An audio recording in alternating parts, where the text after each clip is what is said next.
All right, buddy. Slightly different role today. I know. You're in the host seat. I'm going to be interviewing you. So how does it feel being the host? Powerful. Really? Yeah. You look taller. I think Stronger. I boosted my chair up a little bit just so I can intimidate you a little bit. I appreciate that. Well, actually, my first duty here, before we get started, if this is anyone's first time listening, you can find us on YouTube, Spotify, Amazon, Audible, Apple Music, and check us out on Instagram at chiefdadofficers.com. At Chief Dad Officers. Yeah, thank you to everyone who's been participating, sending us their comments, DMs, suggestions. We really, really appreciate it, guys. Let's address the elephant in the room before we begin. Where's Andrew? Where is Andrew? I heard he's golfing. I heard he might be golfing. I heard he's golfing back to back to back.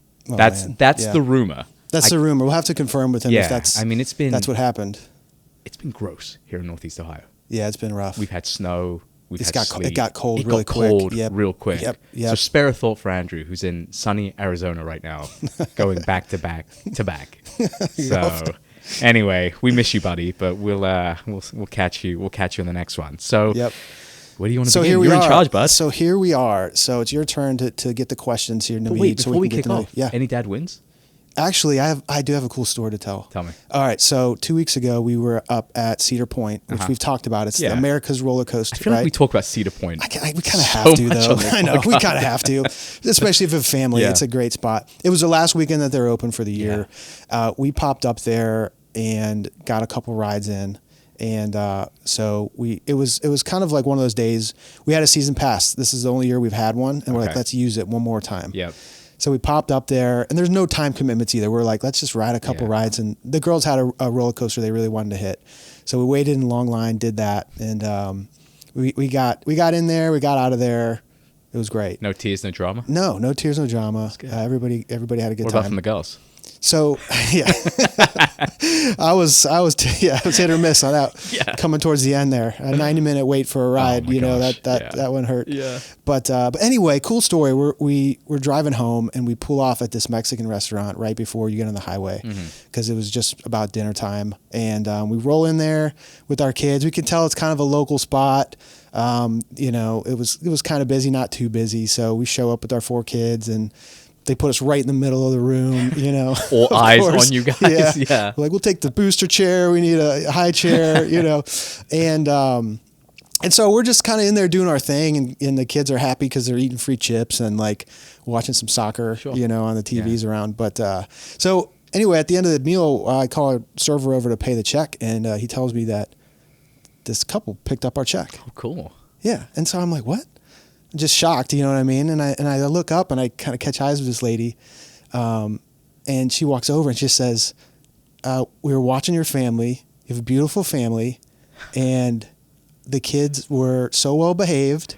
Is that true? They were. To us, I was like, guys, Yeah, that's just a hyper vigilant. It's just a hyper vigilant dad in there. But the main thing she said though actually was they don't have phones and they don't have screens in front of them. And they, sat through dinner and ate dinner and awesome. we're good. And so we were just shocked and we were obviously super appreciative and thankful. But what a cool story, man. That just doesn't happen too often. And I think the message in that is listeners, don't have any screens out because someone might pay for your meal. Someone might pay for your meal. Someone might pay for your meal, yeah. Next time you're out, just have your kids on super good behavior, except you'll get to the end of the meal and you'll be super disappointed when someone hasn't. Yeah, they're going to say, I went through that with no screens just I'll just return the caviar that I ordered, actually. Let's just send that one more back. round in. Yeah, so that was a really cool, awesome. that was a cool win as a family, Nice, yeah. We tell the girls, we're like, look, it's not like they're always, like perfectly behaved by any means, and they are good kids though for sure. But we always tell them, look, if you guys like are well behaved in public, we can do fun things. I'd have said if I had known this meal was comped, I would have added a few more things. A couple burritos, extra queso, some burritos on the way back. You know what? Give me that third bowl of queso. I'm gonna go ahead and get that. That's all right, so let's turn the tides back to you here, man. We want to get to know again. This series started from a comment on our page that just said, "Who are these guys?" Yeah. So And I don't think it was a nice comment. I don't think it was like a, hey, who are these guys? I think No. it was more of like a, who are these guys? Yeah, right. So we just figured, hey, let's do some shorter interviews where we can just get to know each of the hosts a little bit. So, Naveed, we're going to go back here. I think family history, right, and experiences shape a lot of our expectations as a dad. So tell me a little bit about your family growing up, and maybe even like where you're from specifically. Yeah. So I grew up not from Northeast Ohio. I grew up in the UK. The UK. I grew up in the UK. I grew up in an immigrant family. So my dad had emigrated to the UK in the 70s. Okay. So I'm like the first generation on that side that was born in the UK. So I've asked you this before, but if I said, "Get me over here, get a can of beans," you know what I'm saying?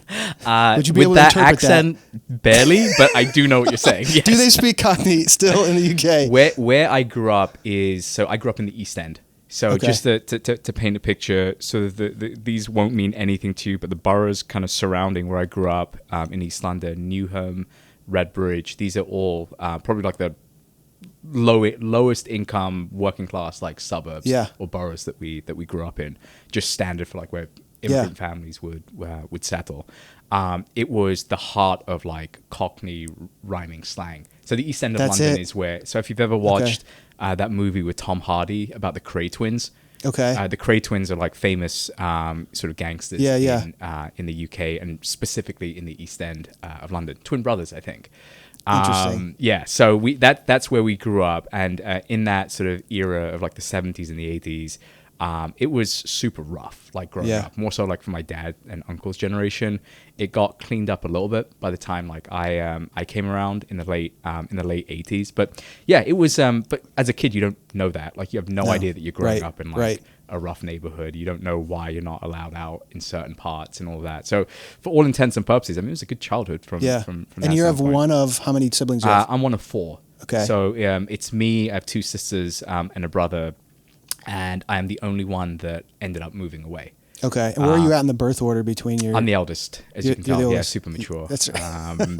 But no, I'm the oldest, so it's me, and then bookended by my brother at the end, who's the fourth. So my parents, 4 kids, 7-year age gap between me, me and the youngest. And like I was saying, we so grew up in that neighborhood and in that environment. Ended up going to college out in London. Had views at one point of being a lawyer, but I used to play soccer for our college or university team. Okay. And before law applications had opened up, we were at like a training session one day, and one of the guys on the team, he was like, "Oh, I've just got an offer or a job offer from Ernst & Young, one of these like professional services finance firms." I was kind of like, this is going to shine a slight light into like a personality trait. I was like, I don't know if I said this out loud, but I definitely said it in my head. I was like, how did you get that job? Like, you're a moron. So I kind of just went on the website, looked at it, applied, went through however many rounds of interviews, and ended up getting that job before law applications opened up. And I had a bunch of family members who had gone down the finance and business avenue. Okay. And my dad had sat me down. My dad's a doctor. And he was like, I wouldn't really recommend getting into the medical profession. Partly my aptitude and interest just weren't aligned from that standpoint. And also just the UK healthcare system relative to the US healthcare system, totally different in terms of privatized versus public funded. And it's just... a bit of a disaster. Well, we do know you would have looked the part. We've proven that. We've proven that. Proven that. Yes, already, yes. Brown, well-spoken. That's it, I think. Those are the only qualifications. You're tall enough. Tall enough. Yeah, exactly. Yeah. We've got looks good in scrubs. Looks good in scrubs. Yeah. We've got all the qualifications. Yeah, that's America for you. That's America. Thanks for being typecast. Anyway, so I ended up applying at Ernst & Young. I had a very clear vision of what I wanted to do in general. So whether it's the legal route or the finance route, I always wanted to pick up like a trade. Okay. I don't mean trade from like a plumbing or electrical standpoint. I mean like an actual business background trade. Yeah. Almost as like my initial building block for some of the business ventures that I had in my mind. Yeah. From a reasonably young age. And so I transitioned from Ernst & Young and then joined a firm called PwC, names that may or may not mean anything to anyone. And it was at PwC where I actually got my opportunity to come out to the States. Okay. So these big firms, what they're amazing for is these international programs. So typically what happens is, you get to go to, a different country and vice versa. They take folks from different countries as well. So I ended up doing a rotational program out in the States. It was supposed to be a 6-month period. And then you typically go back to your home nation or whatever, or home office rather. And in that 6-month period, I started dating a girl who is from Northeast Ohio. There we go. And I was living in New York at that time. She was living in New York at that time. We had bizarrely both moved there right around the same time and met a few months after we had both moved there. And so as time progressed in that relationship of dating, time was also progressing on the work front where they were like, hey, are you staying? Are you going? And instead of making like a true professional decision and saying, well, I'd like to be in New York because here's my career path, it was like a guy enamored with a girl. And just, I just kept, pushing it along until eventually they were like, are you staying or are you going? And I was like, I'll stay. I'll do it. So I went back home, renewed, all my work visas and applications. I remember my mom kind of being like, are you ever moving back home? And for about 10 years, she was like, are you coming back home? Are you coming back home? I was gone from home for a while, like 6 years, and I know that mom I think when our first kid, and we'll jump to that, when our first kid eventually came, I think that was when my mom realized we weren't coming back. Yeah. So we spent a number of years in New York. I then kind of moved into like a private equity role, spent some time out in Hong Kong in that period, and then COVID hit. And so during COVID, we were in New York. At that point, I had a real estate business that had started, and so we just we had some properties over here, and so we posted up out in Ohio temporarily. With a view to going back to New York. So we still had our apartment in New York. We had a place we were staying at here in Cleveland. And time just started ticking and we got closer and closer to the baby. And I remember at that point in time, we sat down and we were like, are we staying? Are we going? And we were just like, why don't we have the baby here? And we'll then decide what we do. Like we then at that point picked up a few more houses and we're like, okay, well, what's the worst that happens? We'll either sell this house or rent this house. We'll do whatever. Which ended up being a really good decision at that point in time. So we had then baby number one. So let me ask a question in that, because you were in a pretty high-powered career in the financial capital of the world, right? Was there a shift in you, or maybe it was just by meeting Irene, but when was the shift to be like, I want to be a family man? Because there's a lot of people that move to New York for the New York life, and that's what they want, right? Now, obviously, there's a lot of families in New York and stuff like that. You can still do it there. I think you would probably test it. It's harder, right, to do it. But was there ever a shift in you where you were like, I see all this corporate, runway in front of me, but a family man is kind of what you always maybe hoped for or wanted to be? Great question. My dad is, the way I describe my dad is like a middle-class guy, but any extra money that he had, he always put into his kids.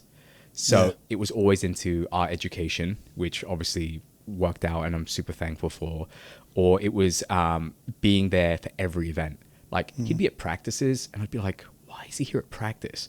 But you don't realize like how impactful like that stuff is, especially like when it's a cold, wet, rainy Tuesday and you look and like your dad's there.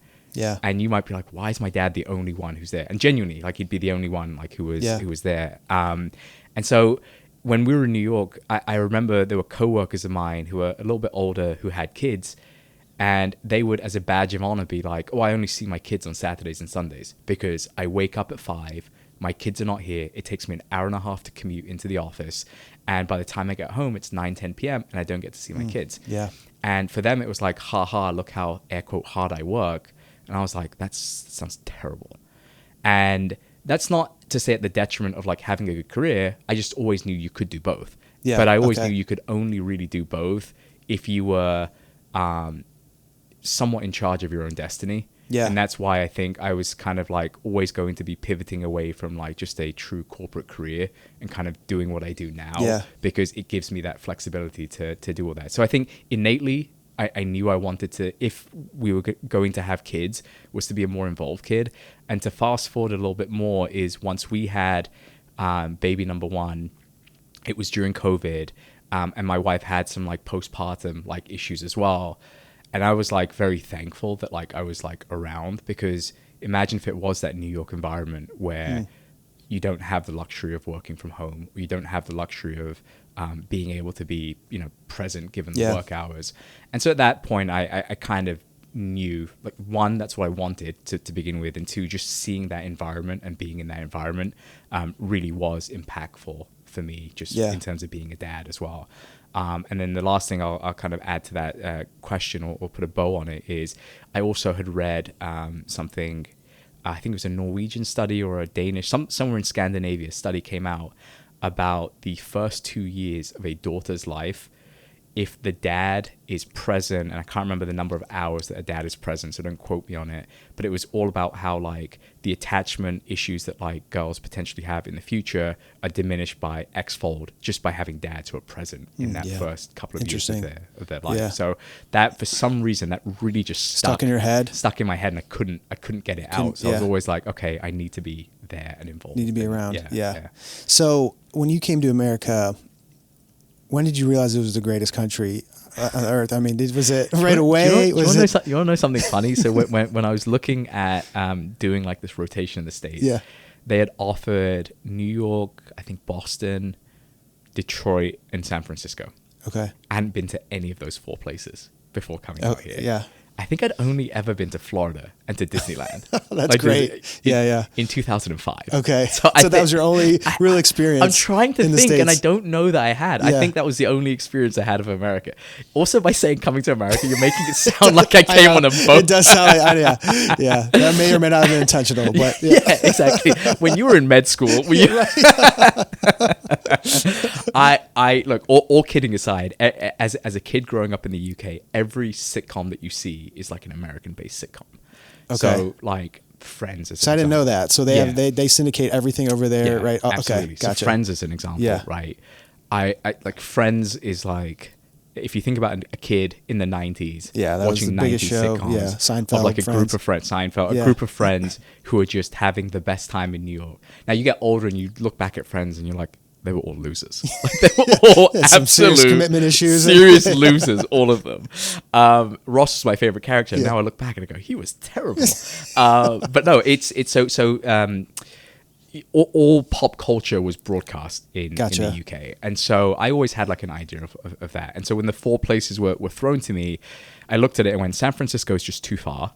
Yeah. Boston sounded interesting, but I didn't know really anything about it. Detroit, I just had known I just did not want to be in Detroit. So sorry to any of my friends. I know I've got a bunch of friends who are Michigan guys. So apologies, nothing personal.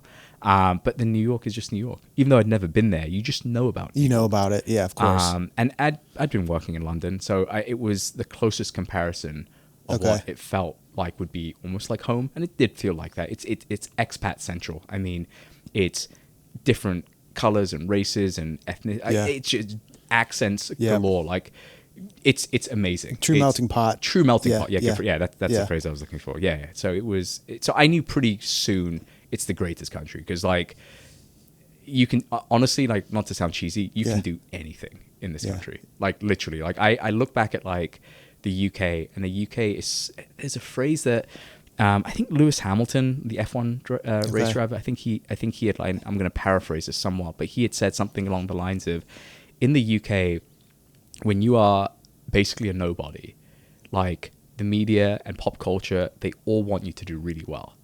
But then when you do really well, all they want to do is tear you down. Oh, yeah. And it's like, America's the opposite. America will find like some random kid, and they will want that kid to reach the pinnacle and do whatever like that kid wants to do and aspire to do. And so it's just a weird cultural shift. That's really, interesting perspective. I really appreciate that, because Lewis Hamilton was this, young black kid who was the first in Formula One to like pull up trees and whatever.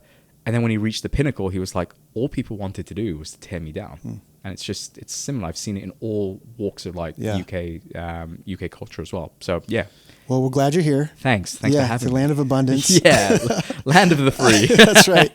All right, so let's fast forward a little bit here. You guys have your baby. You end up staying in Northeast Ohio during COVID. Yeah.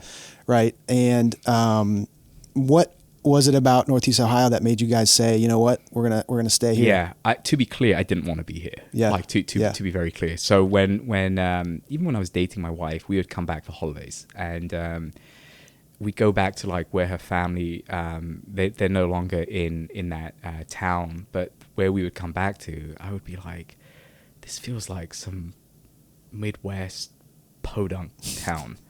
And that was just my own narrow-mindedness around like we're coming from New York. Yeah, everything feels like that coming from New York City. Like that. Yeah. But also like we would come home and it was for a very short period of time. It would be for a couple of days. We wouldn't really get to do anything because Thanksgiving and Christmas was all centered around family time. Yeah, and that's not the best, obviously, weather up here either. It's not, that's all you're exactly right. experiencing. That's exactly right. It's not. It's actually that's right. It's not the best weather. So I wasn't like too keen on that. When we then started, buying properties and stuff out here, and we would then come at times that weren't just in the winter. The summer here is different. Yeah, it is. With the lake and all the other like amenities here, it is. Parks. It is. Yeah, it's great. And so that first opened my eyes to like, okay, it's not too bad. Then we spent a bit more time researching like just additional neighborhoods when we were initially, again, air quote, going to post up here. And we started like visiting these neighborhoods and suburbs that were more sort of, let's call it ethnically diverse and just more of a melting pot, to use your phrase. And we kind of fell in love with like a bunch of these East Side neighborhoods. And so at that point, I was like, okay, I could see myself living here. And then we always said, listen, if we try it and we don't like it, we can always just go back. Move. You're right. Yeah. And you're never truly trapped anywhere. So I think once the perspective shift happened and we were like, well, what's the worst that happens? It's the best decision we've ever made. Now, I do joke that like I sometimes feel like I'm living like a reverse Hallmark movie. Because usually you start in the small town and then you start in the podunk town, then you go to New York because you muster up the courage. Yeah, that's right. And then romance sweeps you and you move across the pond. Yeah, I've gone the opposite way. Romance has swept me. The U.S. has brought you. Romance you all the way back over here. So here we are. That's awesome. Here we are. So so you guys obviously you had two girls, and then you just had twin girls. Yes. So. And your oldest is how old? So my eldest turned 5 yesterday, actually. Okay. Yeah. All right. So you're now in a house with 5 girls, including your wife. 6, including me. You on the weekends? Yeah, sure. Weekends. So what skills have you picked up as a dad living with all these girls? I would say patience. I think boy energy and girl energy is very different. And so my brother and I were like super rambunctious kids. Okay. And if I look at like my nephews or if I look at friends of ours that have boys, the boy energy is very different. So boys are physically exhausting. Girls are mentally exhausting. They don't stop talking all day, every day. Yeah, I can attest to that. A million questions. But also, again, my wife is very good at this. How you talk to your girls is going to be like their inner monologue for when they eventually start dating people. And again, like scary, similar to that like Danish or Scandinavian study I was telling you about, that phrase is also like stuck in my mind.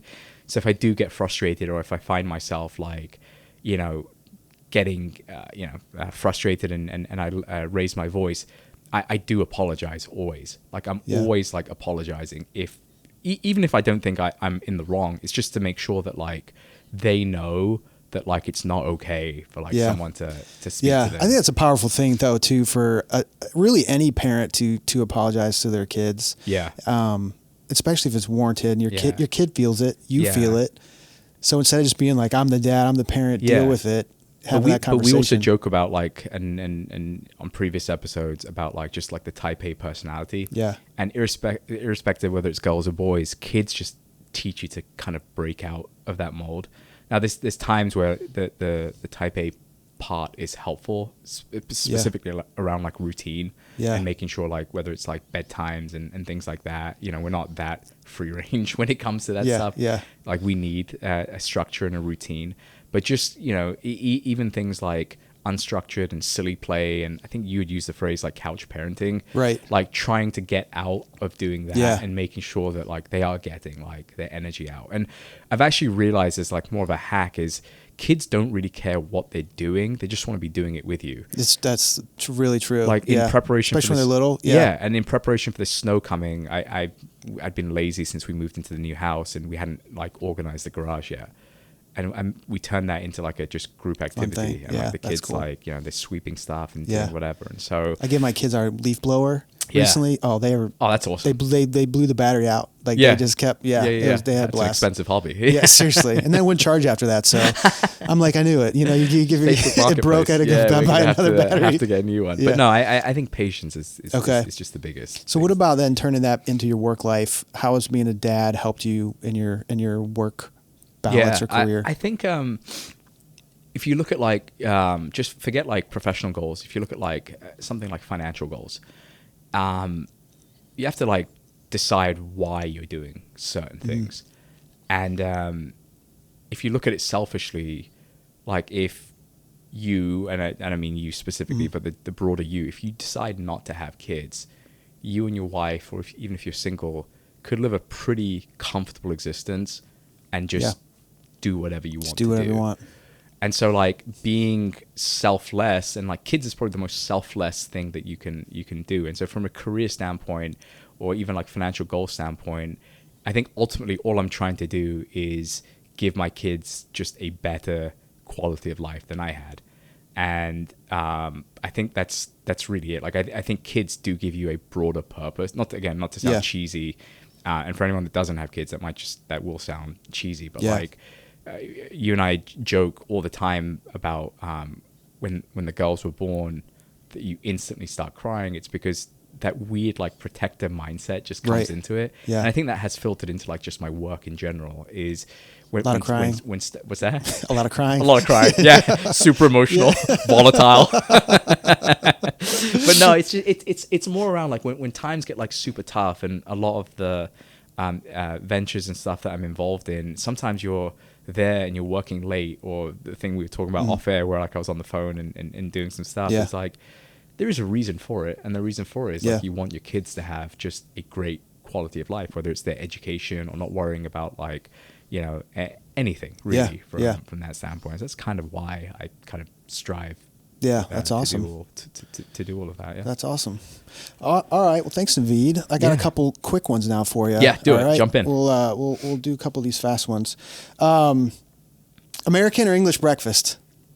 What's an American? Define an American. I'm thinking like English breakfast. Pancakes and bacon or eggs, and bacon, waffles, something like that. Can I say neither?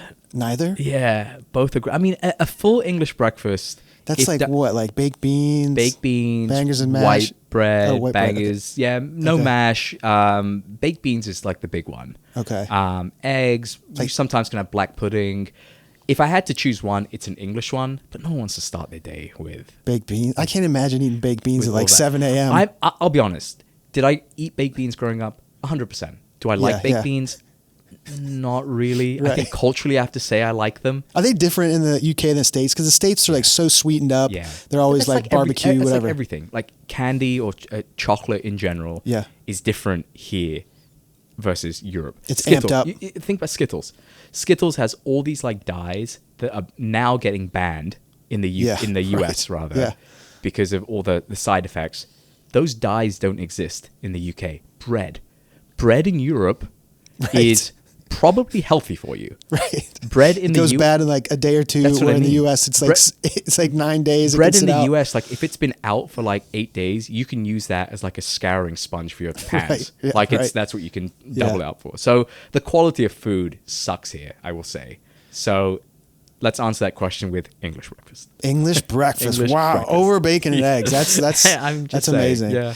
All right. So are you a big crowd party guy or few close friends hang? What would you prefer? I can do both. Okay. but I prefer few close friends. Okay. I'm a Because I've seen you in big crowds, man. You can work the crowd. Work the You can get crowd. everyone laughing. You yeah, we can. work the crowd. I'm probably what you call like a introverted like extrovert. Okay. Think about like just even like the line of like work that we do, and like it does require a lot of like talking and Yeah. being with people, and I love it. Like I get a ton of energy being around people, the right people. Like I genuinely do love it. But if you were to ask me like, if you were to say, hey, come round on a Saturday, let's sit and like watch like a sporting event, and like maybe grunt at each other every like 20 minutes. Right, yeah. That sounds great. That's to great. me. Yeah. But don't get me wrong, like if there's a big 4th of July party that we want to do together. Oh yeah, you're gonna ham it up. I've seen you in action, man. And you didn't pass one person without giving them a smile and a handshake. That's what I mean. I mean, it's just we're shaking hands. I think politics is in I your was gonna future, say, buddy. we're shaking hands and kissing babies. Yeah, if it doesn't work out for Vivek Ramaswamy, I'm available. Next up. Next brown guy up. Well, that was a good segue into the sports. Premier League favorite team. West Ham. West Ham. I mean, so East End of London, where I grew up, working class neighborhood. I mean, we would walk to games. Again, talking about like my dad and where he spent his money. He had bought season tickets when I was like, I don't know, this big, and so he still goes, by the way. And my dad wasn't a West Ham fan. Interesting. Yeah. But my dad like kind of fell in love with it. My brother fell in love with it. My uncle is the one who got us all into it. His boys now go. So if there's any moments of FOMO that I do sometimes have about the UK, it's the fact that like they do all get to go to games. Is that why your calendar is always blocked from 8 to 10 a.m. like on a Saturday? Yeah, that's when the games are every Saturday. I mean, it's gotta watch in the morning over here. Exactly right. Okay, awesome. Well, I think I'm going to wrap it up with a question you actually asked me, and you got to just fill in the blank. But being a dad is? Rewarding. Rewarding.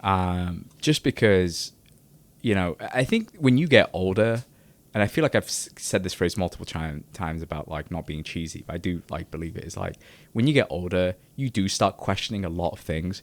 You start questioning like, what's the point of like existence and life and like all that kind of stuff. But like when you have kids, it kind of answers like a lot of those questions, because you're like looking at this like human being in front of you. Especially like if I think back to the last couple of weeks, we have these 2 children who cannot do anything, and you're just responsible for like raising these people. So it's super rewarding. Yeah, that's awesome. That's a great answer. I'll concur with that for sure. Yeah. Well, this is usually your part. I know, so I think I have to kick it to you now to give a plug for all the dads out there. Yeah. Well, look, we have some really fun episodes lined up and coming up. We've got a pathway to some really cool guests that we've got coming up over the next couple of weeks. Obviously, we appreciate you interacting on all of our social channels. Instagram is probably our largest vehicle from an interaction standpoint via DMs. So @ChiefDadOfficers is the handle. We appreciate all the messages. We're available on all the platforms that Matt had mentioned: Spotify, Apple Music, YouTube, and various others. But we appreciate the support. And if there's any ideas, suggestions, or topics that you guys want to hear, we always welcome feedback. But until next time. Thanks, guys. Cheers.